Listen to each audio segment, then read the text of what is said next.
Pagka magpalit tayo ng mga piyesa ng isang sasakyan, kailangan i-align natin agad-agad. Halimbawa ay magpalit ng lower arms, upper arms, shock absorbers, wheel bearing.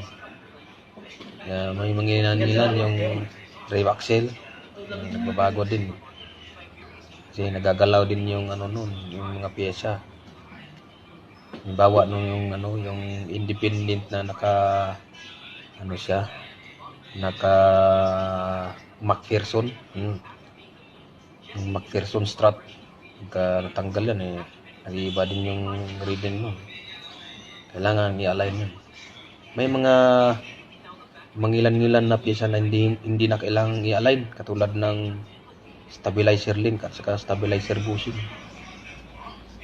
Sa pag-maintenance naman ng isang sasakyan, lalong-lalo na sa alignment, ay sa isang taon kailangan 2 hanggang 3 beses natin i-align. Pero kung marami kang pera, pwede buwan-buwan or araw-araw pa. Hindi. Ang tama lang mga 2 beses hanggang 3 beses sa isang taon. Yan lang po.